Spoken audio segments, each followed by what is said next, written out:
we felt we were behind the game a little bit in how we moved our bodies, how we moved the puck, but just behind our game.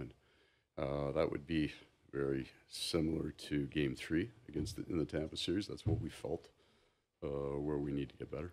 Paul, looks like Mackey going back in. Just what do you hope he was able to learn from those first couple games and then having some time off in between from his first time in the playoffs?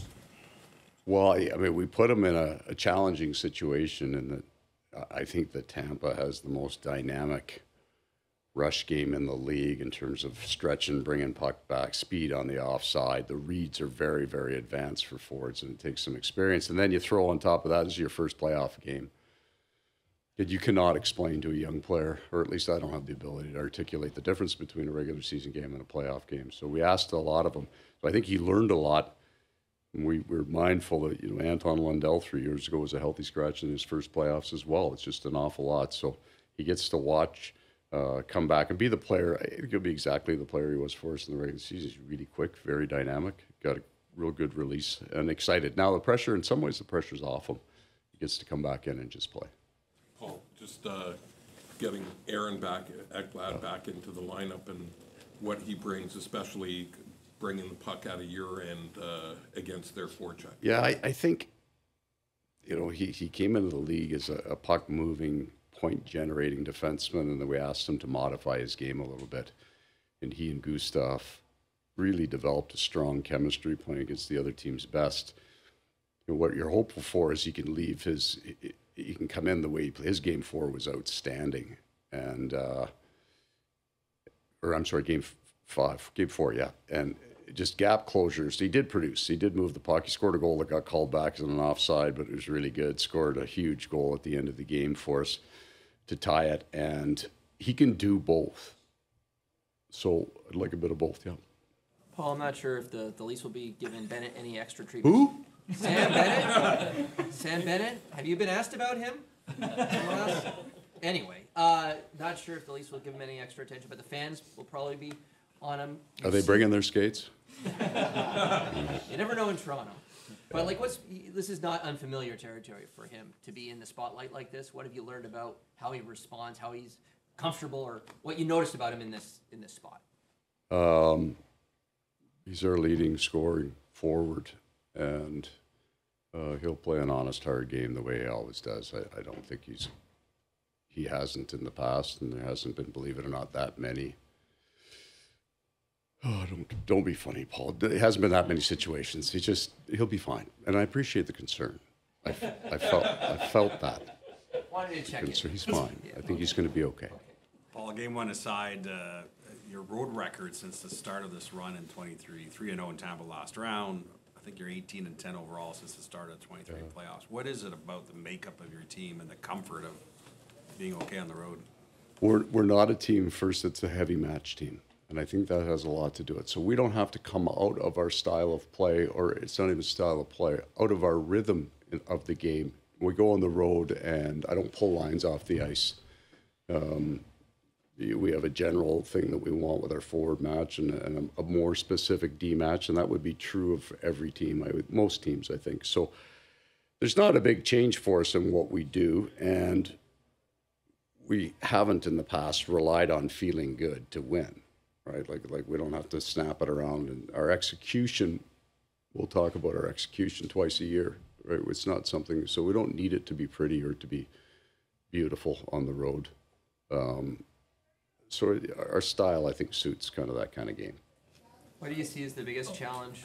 Mark, Hang on, Mark, you can't get to I was going to ask about Bennett again. Sorry. So we're going to go Chris, Luke's ice. I almost thought there was contact made there, and we were going to have a conversation about that. Is that what's going on? You guys just, more of a rub, though, Mark. That wasn't full contact, yeah. Did you have one? Yeah.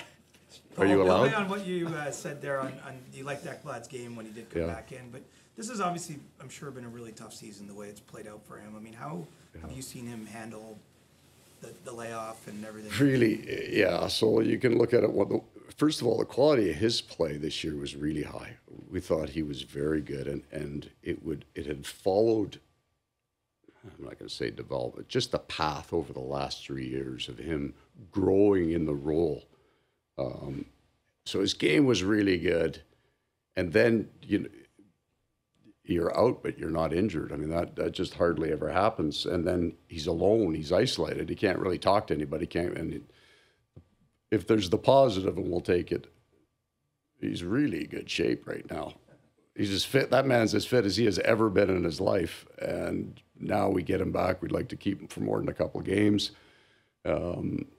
So we'll take it now. We've survived it, I would say, without him, because we missed him. And he's a big part of what we do. And it was also that you're looking toward the end of the year to build that group as a feel. So we get Seth in, and Aaron's still on our team, and that we had a block of 4 games, 3 shutouts, and a 2-1 win against Tampa at home. Everybody's pretty excited about the way we look, right? And then we can't find him. He gets the ankle bracelet put on him, and we don't get him back. So we're just kind of getting to learn what we look like with everybody in. How would you assess Matthew Tkachuk's postseason so far? How close is he to his top level? Yeah, I would say his production is at or better, right? Like he's putting the numbers up, power play. He's been really good with that. And I think his overall game is continuing to, the further he gets away, the more reps he gets, the stronger he gets, the better he gets. So he's building in his game. I haven't played him about 12 minutes the first night. And he's very, very good at adapting his game to survive. Like he played a game with a broken clavicle 2 days after he broke it. And I think he had our 3 best scoring chances. And had to completely kind of rework how he played the game. So there's a balance there. He's strong, he's right, and he's getting better. Paul, you guys have risen to the occasion in hostile environments before. You have 3 guys in Matthew, in Marchand, and in obviously Sam Bennett that in different places are viewed as, public enemies number one. How do you see them? They almost seem like they feed off that kind of animosity from the crowd. Can you maybe expand on that? I don't think that they feed off it. I just don't think it bothers them at all. Like it doesn't affect them. And I think if you just turned off your TV, it wouldn't, right? You stay off social media and don't watch the highlights, it wouldn't affect you. I don't think it shapes them one bit coming to the rink, throws them off, wires them up. I think we were talking about 3 elite players. So if they were waiting for that hatred to drive their game, it just wouldn't happen very much, right? This doesn't really happen very many other places. So I don't think it affects them. Last question, Mark. Thank you. I'm back in. See? Paul, what do you see as the biggest challenge defending Nylander? He seems to be on a bit of a roll right now. What do you want to see against him tonight? Well, his ability to control the puck and change angles, change directions is elite. There may not be anybody better at it than he is.